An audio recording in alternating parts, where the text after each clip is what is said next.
soon it will be you who comes begging to me.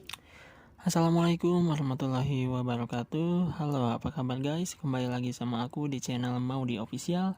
Nah, di video kali ini aku bakal bahas alur cerita film yang berjudul Drag Me to Hell yang dirilis pada tahun 2009. Film bergenre horor ini bercerita tentang seorang wanita muda yang dikutuk oleh seorang nenek-nenek. Yang mana si nenek ini bukan nenek biasa guys. Dia punya ilmu hitam kayak santet gitu. Lalu kehidupan si wanita ini pun menjadi kacau karena selalu dihantui oleh makhluk-makhluk astral yang mengganggunya. Oke, kalau begitu tanpa banyak basa-basi, kita akan langsung saja bahas alur ceritanya. Let's go!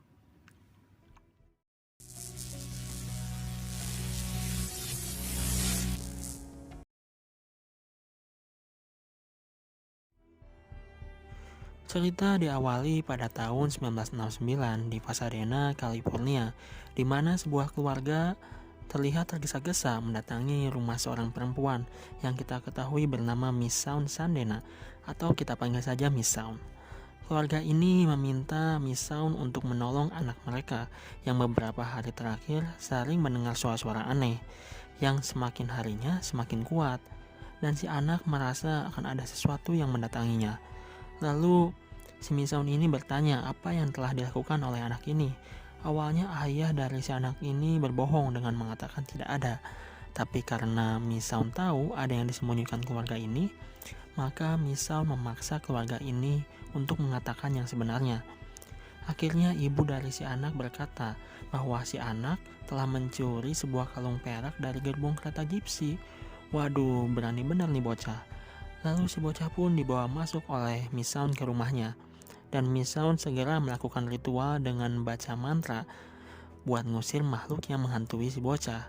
Tapi baru beberapa detik komat kamit baca mantra, tiba-tiba sesosok makhluk yang tak terlihat menyerang Miss Sound beserta ayah dan ibunya si bocah.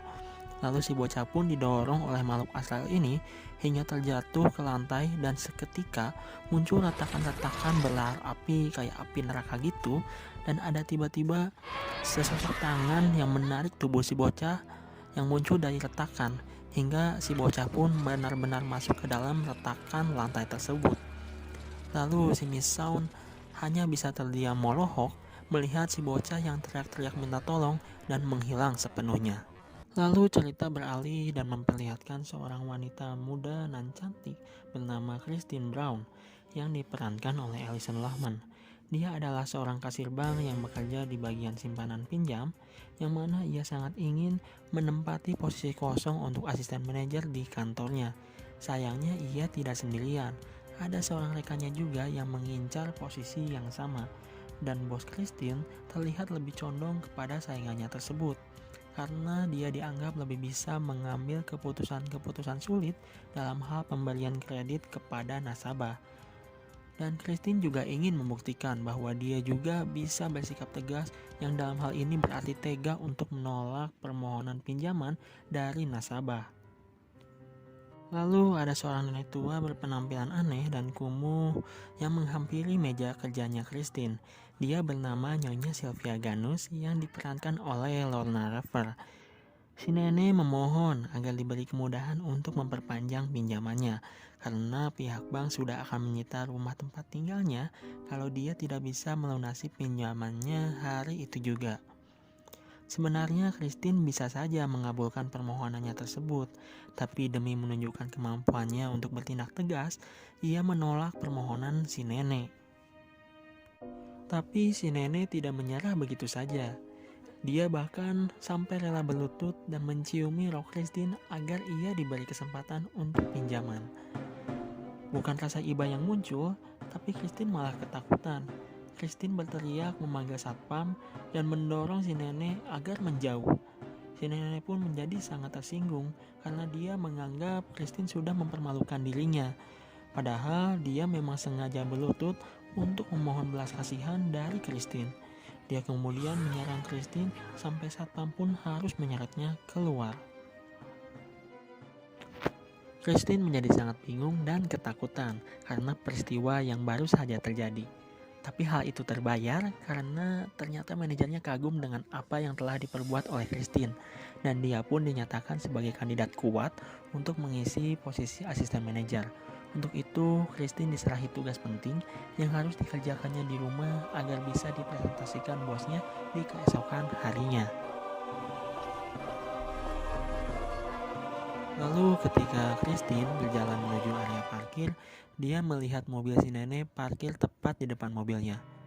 Dia masih agak trauma dengan peristiwa penyerangan yang dialaminya pagi tadi. Ia pun buru-buru masuk ke dalam mobil karena tiba-tiba saja bertiup angin kencang yang entah dari mana asalnya. Kemudian dia melihat sebuah sapu tangan melayang keluar dari mobil si nenek. Christine mengenali banget sapu tangan itu karena si nenek sering menggunakannya untuk mengelap dahak. Jijik banget dah. Sapu tangan itu melayang sendiri mengitari mobilnya Christine. Lalu ketika pandangan Christine mengikuti sapu tangan tersebut, tiba-tiba saja ia melihat si nenek yang berwajah seram sudah duduk di kursi belakang mobilnya. Lalu si nenek berkata, You shamed me. Christine yang berusaha melawan dengan sekuat tenaga berhasil mengambil stapler yang ada di rak mobil untuk menghajar wajah si nenek. Alhasil wajah si nenek penuh dengan atom. Kalau menurutku adegan berantemnya ini mantap sih. Serem tapi tetap lucu guys. Apalagi pas gigi si nenek sampai ngacleng tapi bisa dipasang lagi kayak Lego.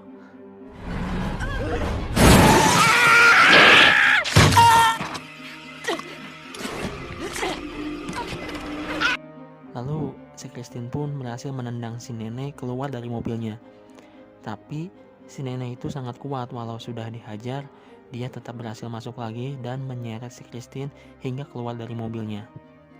Kemudian dia menarik kancing di lengan jaket Christine dan membacakan kutukan kuno sambil berkata, Lamia. Kemudian Christine pun tak sadarkan diri. Lalu kekasihnya Christine yang bernama Clayton yang diperankan oleh Justin Long menjemputnya dan mengantarnya pulang. Tapi sejak saat itu hidupnya tidak pernah tenang. Dia sering melihat bayangan-bayangan di sekitar rumahnya. Makin lama bayangan itu semakin kuat karena bayangan-bayangan itu juga bisa menyiksanya, melemparnya, dan bahkan membuatnya terluka. Alhasil Christine pun lalu mendatangi Ramjas yang diperankan oleh Dilip Rao, yaitu seorang penasihat spiritual. Dari dialah Christine mengetahui tentang kutukan Lamia yang diberikan si nenek kepada dirinya lewat kancing baju yang sudah ia beri kutukan. Lalu Ram menyarankan agar Christine mengunjungi si nenek dan meminta maaf kepadanya karena hanya dialah yang bisa menghentikan kutukan tersebut. Kutukan Lamia ini berlangsung selama 3 hari, dimulai dari kunjungan berbagai roh dari neraka, lalu diikuti dengan berbagai serangan. Dan pada hari ketiga, korban yang terkena kutukan Lamia ini akan ditarik dan dibawa ke neraka karena dia dianggap sudah menjadi milik Lamia sepenuhnya. Jadi Christine pun harus segera bertindak karena hari itu adalah hari kedua. Lalu Christine pun mendatangi rumah si nenek dengan niat untuk meminta maaf dan menyampaikan bahwa permohonan perpanjangan pinjamannya telah dikabulkan oleh bank. Tapi saat si Christine datang ke rumah si nenek, ternyata Christine terlambat guys, karena si nenek ternyata sudah meninggal.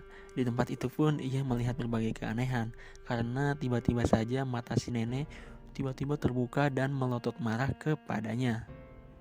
Karena jalan untuk meminta maaf sudah tertutup, Ram menyarankan agar Christine mengikuti ritual pembebasan dengan mengorbankan nyawa hewan. Awalnya Christine menolak karena tidak tega. Tapi setelah roh-roh jahat itu datang dan melemparkannya hingga terluka, ia pun akhirnya memotong kucingnya sendiri sebagai ritual pembebasan seperti yang disarankan Ram. Tapi ternyata tetap saja serangan-serangan roh yang mengganggu Christine itu tidak berhenti. Akhirnya, si Ram menyarankan agar Christine menemui Misaun Sandena yang diperankan oleh Adriana Baraza, seorang guru spiritual yang kemampuannya jauh lebih hebat dari si Ram. Si Misaun Sandena ini rupanya sudah pernah melihat kutukan yang menimpa Christine, seperti di adegan awal film yang berkisar 40 tahun yang lalu, di mana si Misaun Sandena ini gagal menyelamatkan si bocah dari kutukan tersebut. Lalu Misaon pun sudah berusaha mencari cara untuk mengalahkan kutukan tersebut. Tapi baru Christine lah yang datang kepadanya lagi dengan keluhan yang sama setelah 40 tahun yang lalu. Dan ia pun merasa yakin kalau untuk saat ini ia bisa mengatasi roh jahat tersebut. Kemudian mereka duduk di sebuah meja bulat di sebuah ruangan yang luas, tempat di mana si bocil yang dulu itu pernah ditarik ke neraka. Lalu di sampingnya ditambahkan seekor kambing.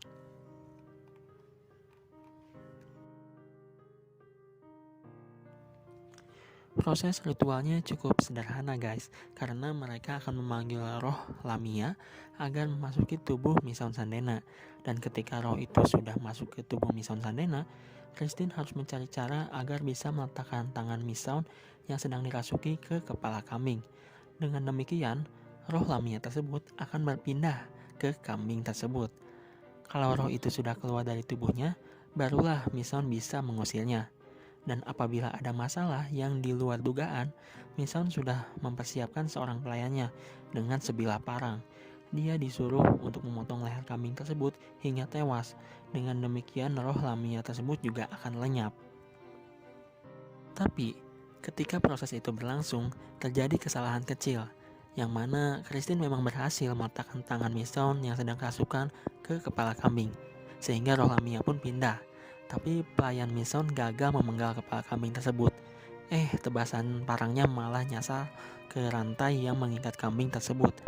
Alhasil, kambing itu terlepas dan arwahnya malah pindah ke tubuh si pelayan. Si Lamia pun sudah hampir akan memangsa Christine, tapi untungnya ketika si Misaon tersadar, dia langsung mengusir roh Lamia tersebut. Tapi karena besarnya tenaga yang harus dikeluarkan, maka sayang sekali Misaon pun tewas di tempat.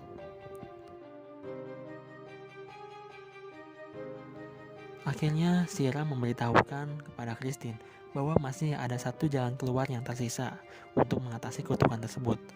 Bahwa kalau dia tidak bisa memusnahkan kutukan tersebut, dia bisa berusaha mengalihkannya kepada orang lain. Itu adalah satu-satunya jalan terakhir, karena ia harus memilih siapa korban yang paling tepat untuk menerima kutukan tersebut. Lalu Christine pun menjadi galau guys, dan ia pun menghabiskan banyak waktu di kafetaria dan berniat untuk memilih secara acak dari kumpulan orang-orang yang tidak dikenalnya di sana.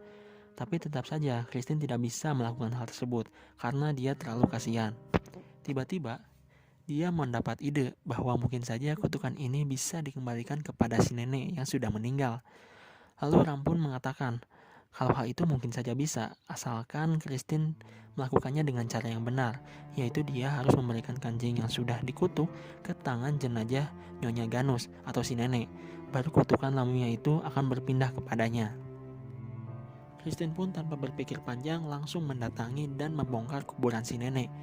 Di adegan ini sudah bisa dibayangkan ya guys, kalau adegan-adegan konyol khas film horor itu pasti jadi bumbunya. Sampai akhirnya si Christine berhasil mengembalikan kancing tersebut. Tapi cara ngembaliinnya ngakak guys, karena amplop berisi kancing tersebut sampai dijejelin tuh ke mulut si nenek. Makan tuh nek kancing.